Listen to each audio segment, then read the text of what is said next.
Good morning, everyone. Welcome to Lesson 128.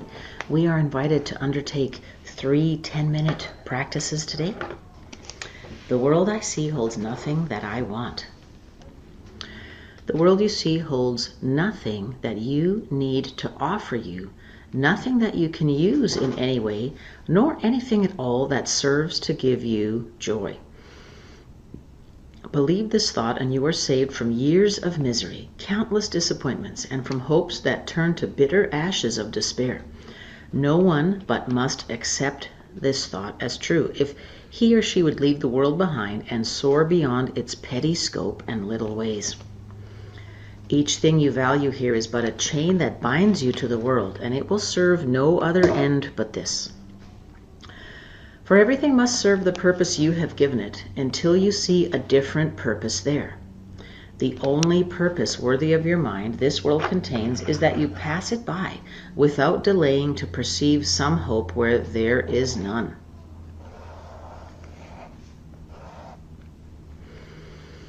Be deceived no more. The world you see holds nothing you want. Escape today the chains you place upon your mind when you perceive salvation here. For what you value, you make part of you as you perceive yourself. All things you seek to make your value greater in your sight limit you further, hide your worth from you, and add another bar across the door that leads to true awareness of yourself. So there is the crux of this teaching. All things you seek to make your value greater in your sight only limit you further, hide your worth from you, and add another bar across the door that leads to true awareness of yourself. Let nothing that relates to body thoughts delay your progress to salvation, nor permit temptation to believe the world holds anything you want to hold you back. Nothing is here to cherish. Nothing here is worth one instant of delay or pain, one moment of uncertainty and doubt. The worthless offer nothing. Certainty of worth cannot be found in worthlessness. Today we practice letting go all thought of values we have given to the world. We leave it free of purposes we gave it, aspects and its phases and its dreams. We hold it purposeless within our minds and loosen it from all we wish it were. Thus do we lift the chains that bar the door to freedom from the world and go beyond all little values and diminished goals. Pause and be still a little while and see how far you rise above the world when you release your mind from chains and let it seek the level where it finds itself at home. It will be grateful to be free a while. It knows where it belongs. But free its wings and it will fly in sureness and in joy to its holy purpose. Let it rest in its Creator, there to be restored to sanity, to freedom, and to love.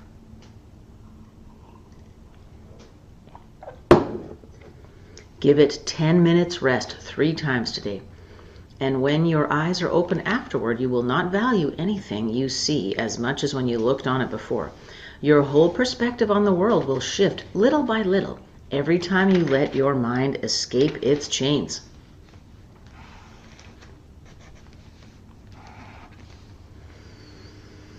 The world is not where it belongs, and when you belong where it would be, and where it goes to rest when you release your mind from the world. Your guide is sure. Open your mind to him. Be still and rest. Protect your mind throughout the day as well.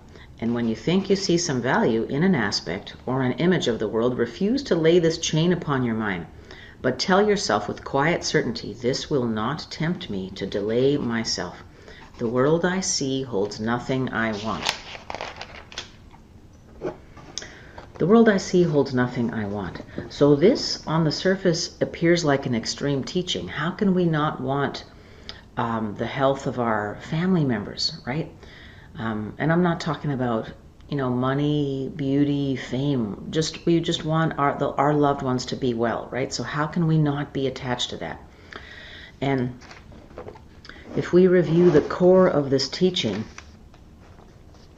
we get to what Jesus really means. He often speaks in hyperbole. If you have read the New Testament, you will know that.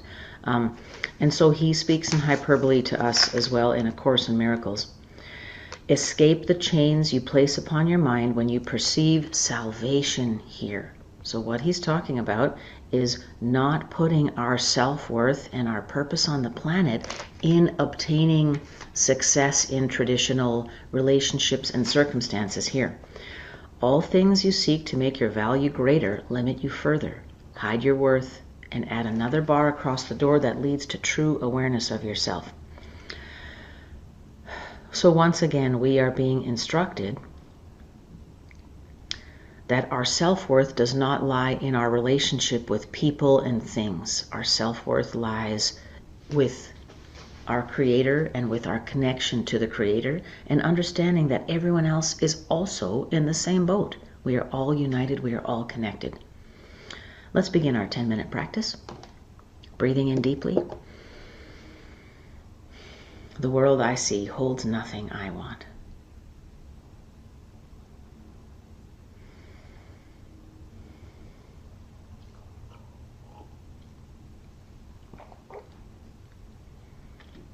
And let's begin by noticing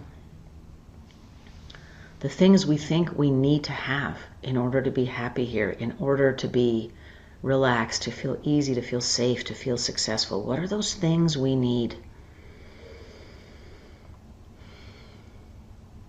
Maybe it's material safety, not necessarily a lot of comfort, but just to feel not pressured about every expense we have.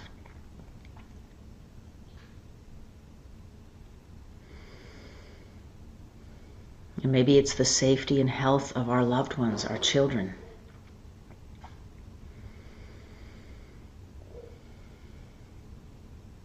Our parents, our own health. Perhaps we are unwell and fear we can't care for our families.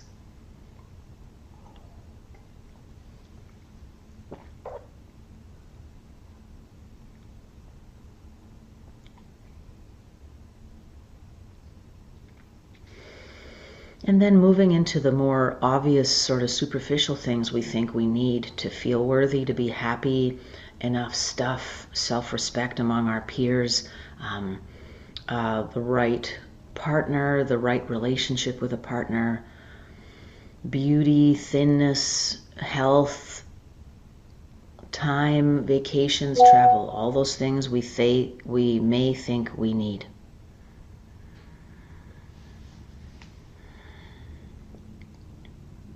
To feel worthy, to feel safe, to feel like enough.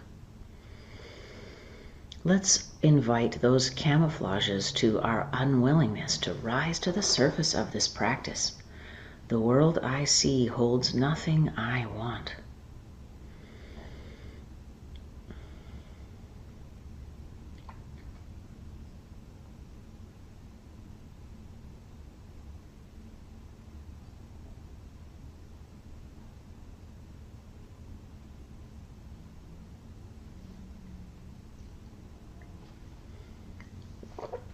Of course, here Jesus is presupposing that we are aware that all we really need and want is salvation, but most of us are not, right? So we think we need a lot of things to be safe and happy. So unpacking this further so that we don't reject this teaching, the world I see around me is not the key to my safety, ease, and self-worth.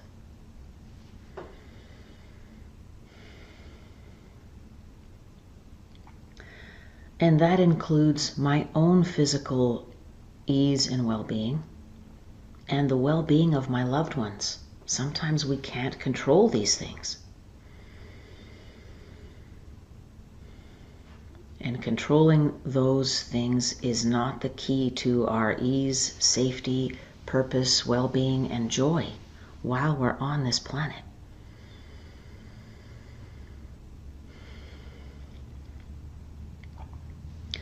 Let's use our remaining time in this practice to pause and be still a little while.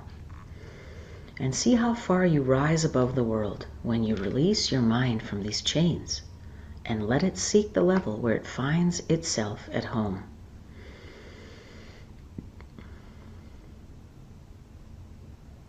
taking our rest for just a few moments in how we are buoyed up by the Creator, by our relationship with God, feeling cared for and loved and safe, abundant. And so our mind is grateful to be free for a little while, just enjoying that freedom.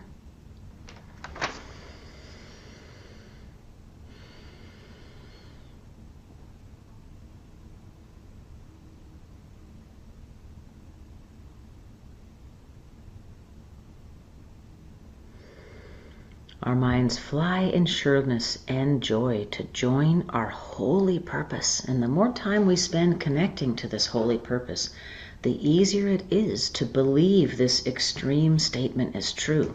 The world I see holds nothing I want.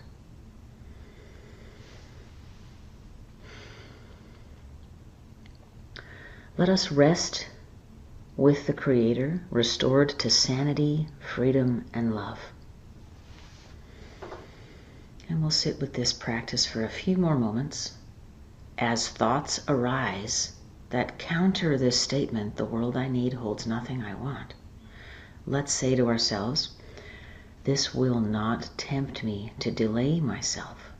This circumstance, this situation, this person, this relationship, this will not tempt me to delay myself. The world I see holds nothing I want. And what are we delaying here? We are delaying connection to our holy purpose, our rest here on this planet, our ability to rest in our connection to the Creator and the unity of all life, right? What a tangle of thoughts. Seems so impossible for us, stuck here like ants trying to convert sunlight into food. This circumstance will not tempt me to delay my connection to my holy purpose. The world I see holds nothing I want. And so the more impossible the circumstance, the more we need application of this teaching.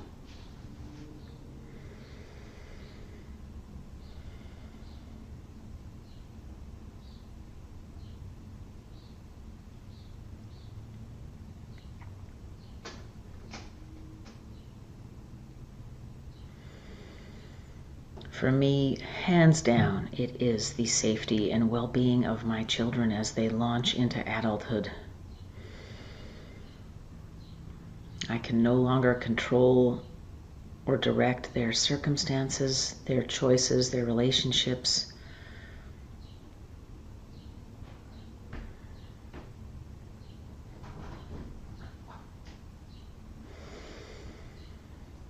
And so that brings with it great anxiety and dis-ease when they make choices that are not highest and best. So that is my big temptation.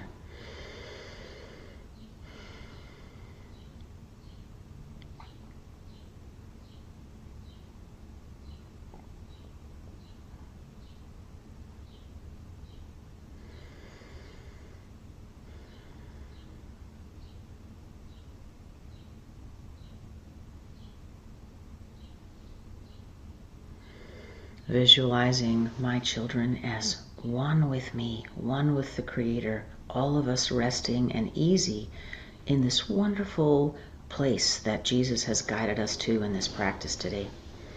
The rest and restoration to sanity, freedom, and love, flying in sureness and joy to join its holy purpose.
Breathing in, we bask in this opportunity to connect to our holy purpose just for this short 10-minute session.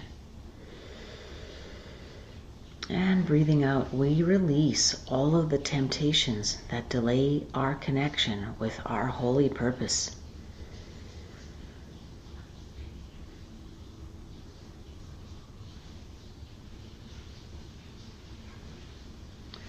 Thank you so much for joining with me in today's important practice.